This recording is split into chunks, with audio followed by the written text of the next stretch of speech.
Assalamualaikum warahmatullahi wabarakatuh. Hai Sobat Alfat dimanapun kalian berada. Gimana kabarnya? Semoga kita senantiasa baik dan senantiasa diberikan kesehatan, keberkahan dari Allah Subhanahu wa Ta'ala. Nah, biar Ramadan kita makin asyik dan isinya nggak cuman scrolling Instagram atau sosial media lainnya, dan nggak cuman rebahan aja, mari kita simak 10 amalan utama di bulan Ramadan. Di bulan yang mulia ini, bulan yang penuh keberkahan, ada amalan apa aja sih yang utama? Yuk simak video ini sampai selesai. Untuk amalan yang pertama di bulan Ramadan adalah melakukan ibadah puasa. Rasulullah Shallallahu Alaihi Wasallam bersabda yang artinya, barang siapa berpuasa dengan penuh keimanan dan mengharapkan pahala, maka akan diampuni dosanya yang telah lalu. Amalan yang kedua adalah melakukan sholat malam, sholat tarawih secara berjamaah. Rasulullah Shallallahu Alaihi Wasallam bersabda yang artinya, barang siapa yang sholat malam di bulan Ramadan dengan penuh keimanan dan mengharapkan pahala, maka akan diampuni dosanya yang telah lalu.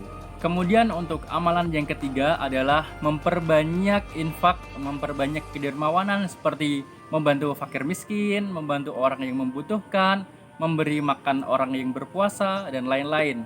Rasulullah Shallallahu Alaihi Wasallam bersabda yang artinya, barang siapa memberi makan orang yang berpuasa, maka baginya pahala seperti orang yang berpuasa tanpa mengurangi pahala orang yang berpuasa tersebut sedikit pun. Amalan yang keempat adalah memperbanyak membaca Al-Quran.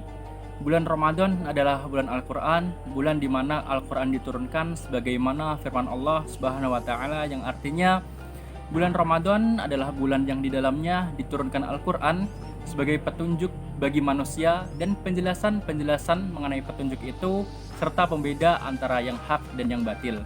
Kemudian untuk amalan yang kelima adalah melaksanakan umroh.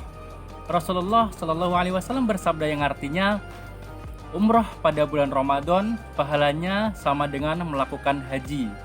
Amalan yang keenam adalah melakukan itikaf di masjid. Dari Aisyah radhiyallahu anha, ia berkata bahwasannya Nabi Shallallahu Alaihi Wasallam biasa beritikaf di 10 hari terakhir dari bulan Ramadan hingga beliau diwafatkan oleh Allah Subhanahu wa Ta'ala. Lalu istri-istri beliau beritikaf setelah beliau wafat. Muttafaqun alaih. Kemudian untuk amalan yang ketujuh yaitu mencari keutamaan Lailatul Qadar dengan cara beribadah dengan bersungguh-sungguh. Rasulullah bersabda yang artinya, barang siapa yang sholat malam di malam Lailatul Qadar dan mengharapkan pahala, maka akan diampuni dosanya yang telah lalu. Untuk amalan yang ke-8 adalah menyegerakan berbuka dan mengakhirkan sahur.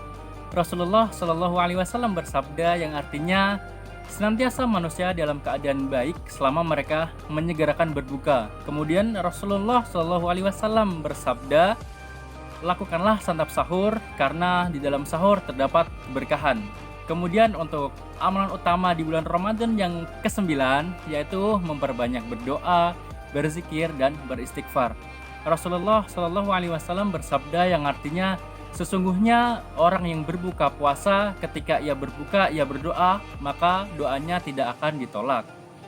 Kemudian amalan utama yang nomor 10 atau yang ke-10 adalah membayar zakat fitrah.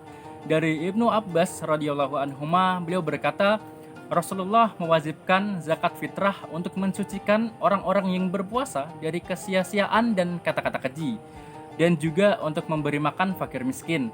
Barang siapa yang menunaikannya sebelum sholat Id, maka zakatnya diterima, dan barang siapa yang menunaikannya setelah Id, maka itu hanyalah sedekah di antara sedekah biasa. Nah, Sobat Alfat sekarang sudah tahu kan amalan-amalan utama yang bisa kita lakukan di bulan Ramadan. Yuk kurangi rebahan, mari perbanyak amalan agar Ramadan kita penuh keberkahan. Sebelum saya tutup, ada sedikit pantun. Jalan-jalan ke kota Tasik, oleh-olehnya apel batu. Biar Ramadan kita makin asik, mari kita follow alfatfkb.lu. Ada baiknya datang dari Allah Subhanahu wa Ta'ala, ada salah kata dari diri saya sendiri dan setan-setan yang terkutuk, mohon dimaafkan. Billahi taufik wal hidayah. Wassalamualaikum warahmatullahi wabarakatuh.